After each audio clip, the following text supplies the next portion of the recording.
In her eyes tonight, there's a glow tonight. They're so bright, they could light Fontainebleau tonight. She's so gracious, so vivacious. She's not me. Blessed little house, click to the core, acting out her fuss, with a rollicking, frolicking ball. She's such fun tonight, she's a treat tonight, you could spread her out, spread. When everyone you have ever loved is finally gone, when everything you have ever wanted is finally done with, when all of your nightmares are for a time obscured as by a shining brainless beacon, or a blinding eclipse of the many terrible shapes of this world, when you are calm and joyful and finally entirely alone, then in a great new darkness you will finally execute your special plan.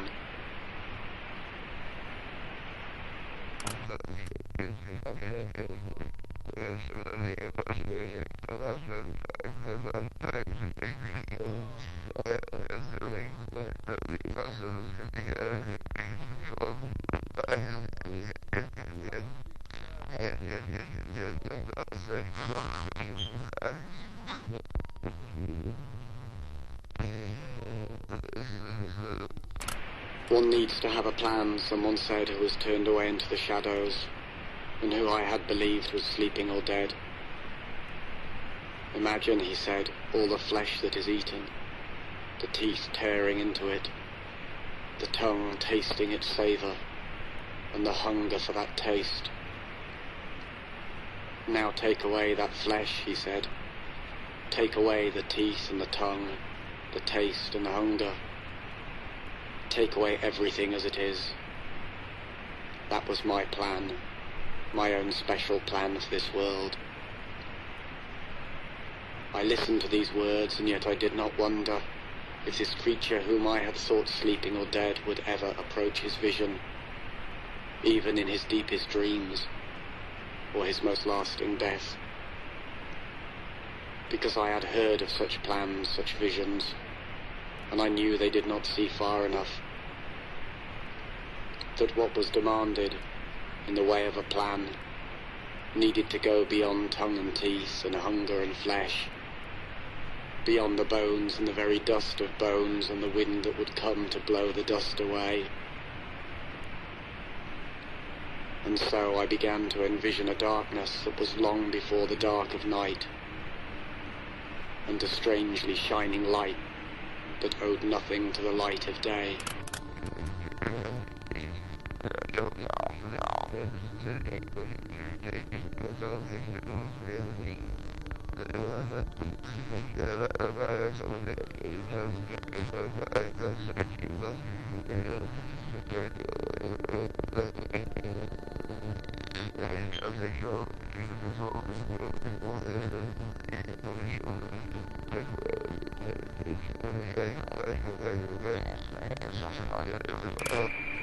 That day may seem like other days. Once more we feel the tiny-legged trepidations. Once more we are mangled by a great grinding fear. But that day will have no others after. No more worlds like this will follow. Because I have a plan. A very special plan. No more worlds like this. No more days like that.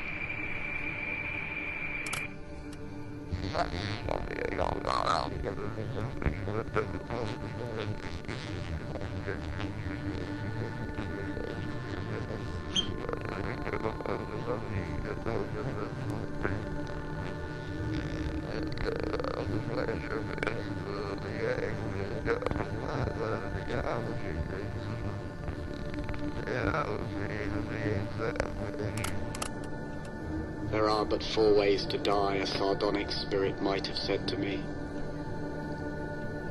There is dying that occurs relatively suddenly. There is dying that occurs relatively gradually. There is dying that occurs relatively painlessly. There is the death that is full of pain. Thus, by various means they are combined, the sudden and the gradual, the painless and the painful, to yield but 4 ways to die, and there are no others. Even after the voice stopped speaking, I listened for it to speak again. After hours and days and years had passed, I listened for some further words. Yet all I heard were the faintest echoes reminding me, there are no others. There are no others. Was it then that I began to conceive for this world a special plan?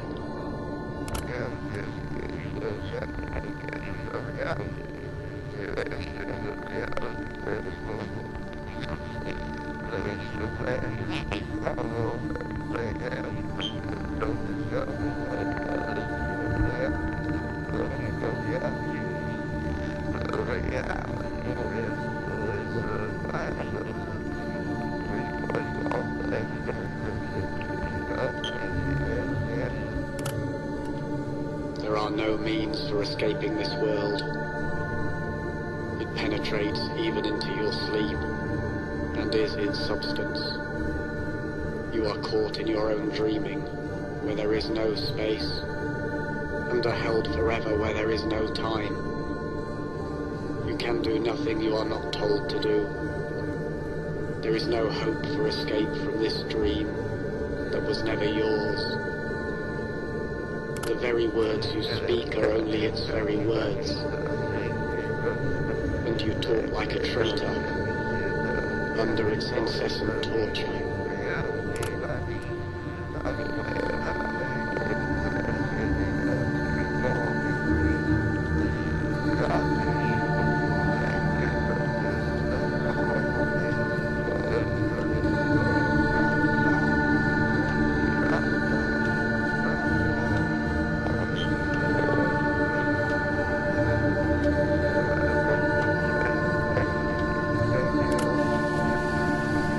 Many who have designs upon this world and dream of wild and vast reformations.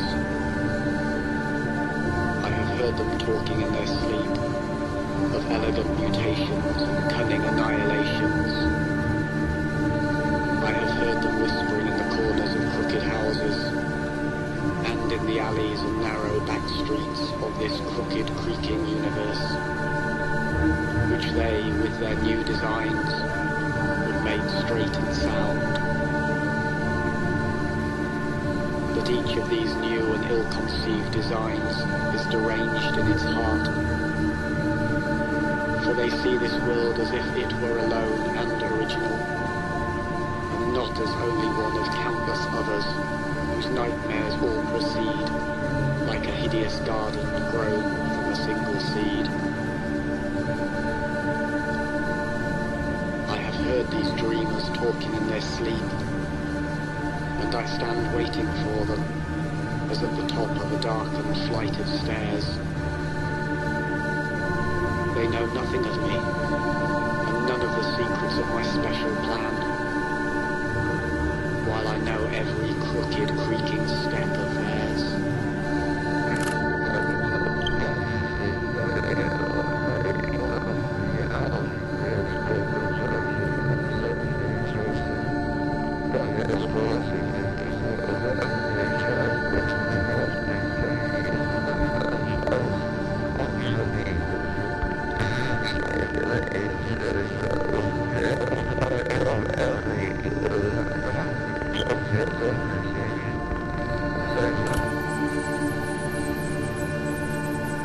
It was the voice of someone who was waiting in the shadows, who was looking at the moon and waiting for me to turn the corner and enter a narrow street and stand with him in the dull glaze of moonlight. Then he said to me, he whispered, that my plan was misconceived, that my special plan for this world was a terrible mistake, because, he said, there is nothing to do, and there is nowhere to go, there is nothing to be, and there is no one to know. Your plan is a mistake, he repeated. This world is a mistake, I replied.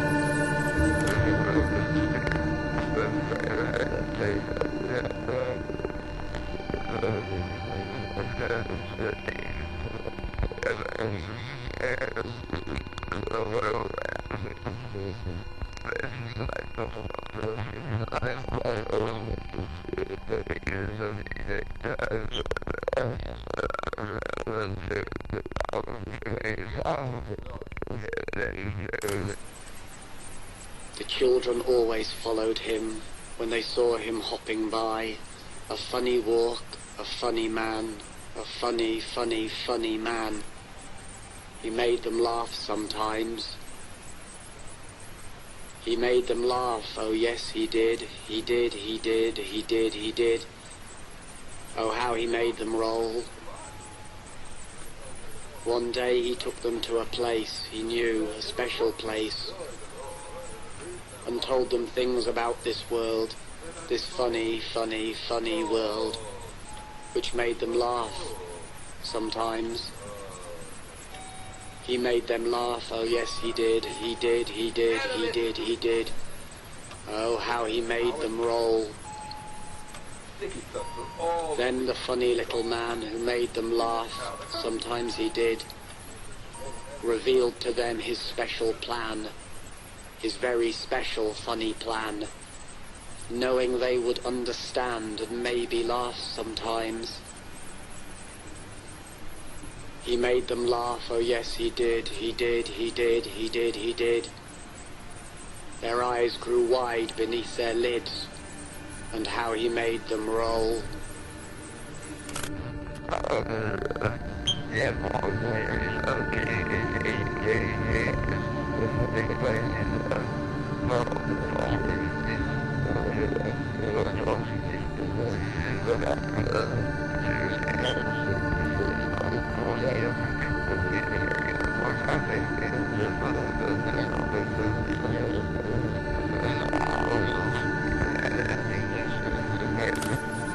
I first learned the facts from a lunatic in a dark and quiet room that smelled of stale time and space.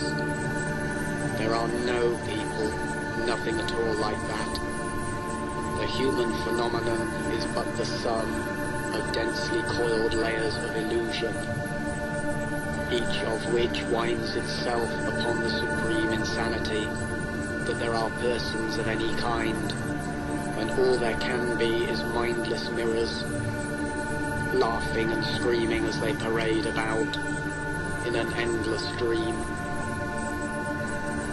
But when I asked the lunatic what it was that saw itself within these mirrors as they marched endlessly in stale time and space, he only rocked and smiled. Then he laughed and screamed, and in his black and empty eyes I saw for a moment, as in a mirror, a formless shade of divinity in flight from its stale infinity of time and space and the worst of all of this world's dreams, my special plan for the laughter and the screams.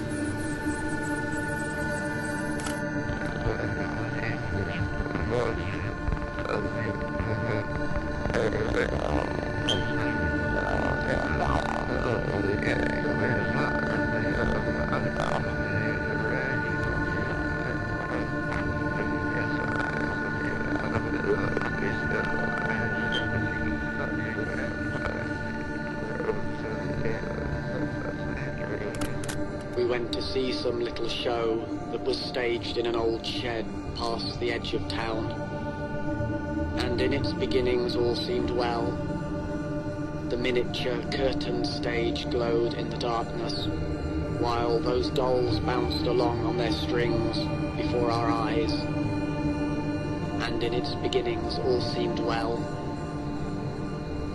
But then there came a subtle turning point which some had noticed, and I was one, who quietly left the show, though I did not, because I could see where things were going, the antics of those dolls grew strange, and the fragile strings grew taut, with the tiny pullings of tiny lips. The others around me became appalled and turned away and abandoned the show that was staged in an old shed past the edge of town. But I wanted to witness what could never be. I wanted to see what could not be seen. The moment of consummate disaster, when puppets turned to face the puppet master.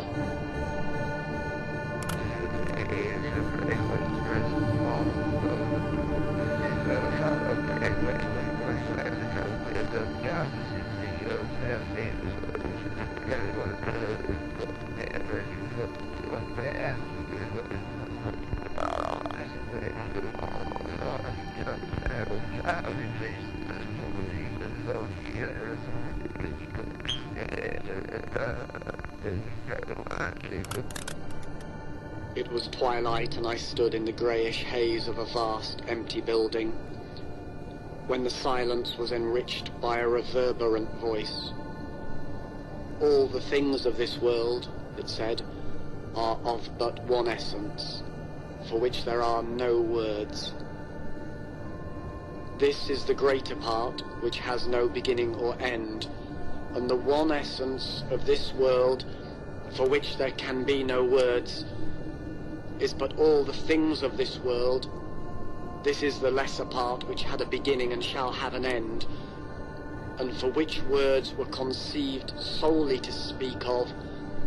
The tiny broken beings of this world, it said, the beginnings and endings of this world, it said, for which words were conceived solely to speak of.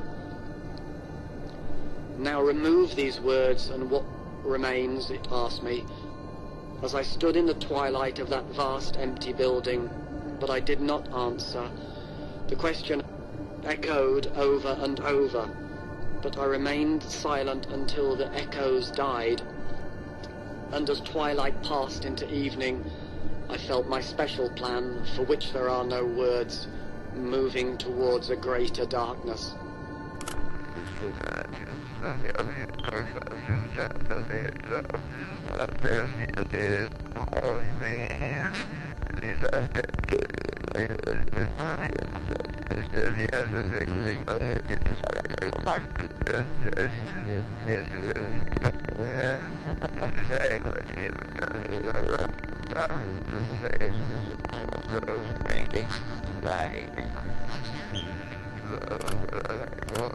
There are some who have no voices, or none that will ever speak, because the things they know about this world, and the things they feel about this world, because the thoughts that fill a brain that is a damaged brain, because the pain that fills a body that is a damaged body, exist in other worlds, countless other worlds, each of which stands alone in an infinite empty blackness for which no words have been conceived, and where no voices are able to speak. When a brain is filled only with damaged thoughts, when a damaged body is filled only with pain, and stands alone in a world surrounded by infinite empty blackness, and exists in a world for which there is no special plan.